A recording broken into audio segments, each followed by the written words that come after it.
telling people my story for the first time and really saying my story out aloud for the first time ever, people were like, well, fuck, you got something about you, Si. And people started to believe it. I wasn't believing in myself at that point, but a lot of people were believing in me, including Emma. I met Emma.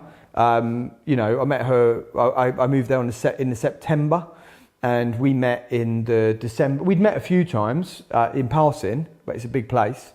And then in December we got together just for a little fling over Christmas, really. And then 25 years later we're still together, which is amazing. And actually, I think that's my big. So if you said what's your biggest achievement in life, that's my biggest achievement in life. Sustaining relationships for children that have had like fractured upbringings like mine. To sustain relationships becomes really, really difficult. And I've had lots of girlfriends in the past when I was young. And as soon as I get to like them and I start feeling a certain way about them, call it love, call it lust, whatever you want to call it, I would leave. I'd fracture that relationship. I would be gone.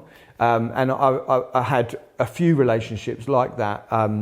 One really in particular, when I was young, and I was just like, no, I can't do this anymore because So my longest relationship before Emma was like 9 weeks.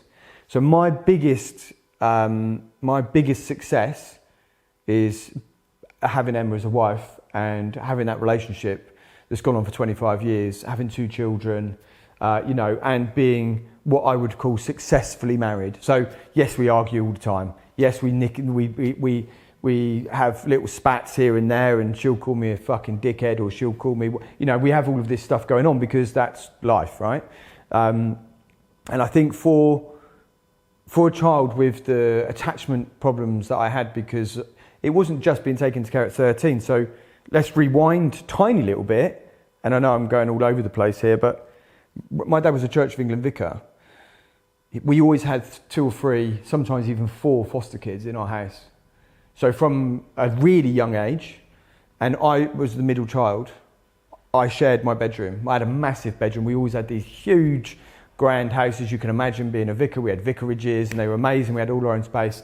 So I lived with looked after children, from 4, 5, 6 years old, and I always shared a room with them. They would come into our lives for a year or so, then they would move on.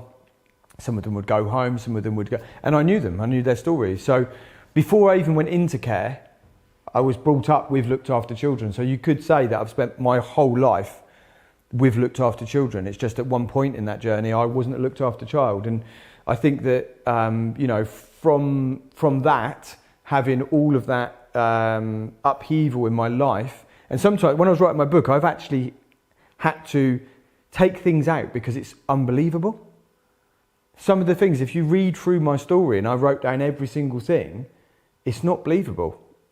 And it's not until you really reflect back on all of your achievements that you think, wow, this, like, how did that even happen? And I never really attribute it to me. It's always other people. So it's always been somebody else supporting me. It's always been somebody else there in the background helping me. It's never just been me.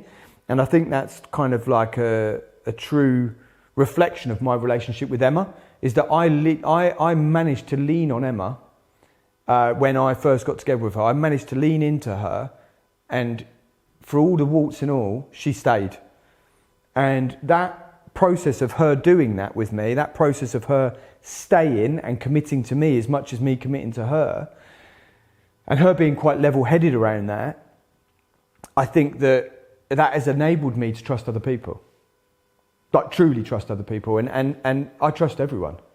And I think that's my biggest attribute, is trust.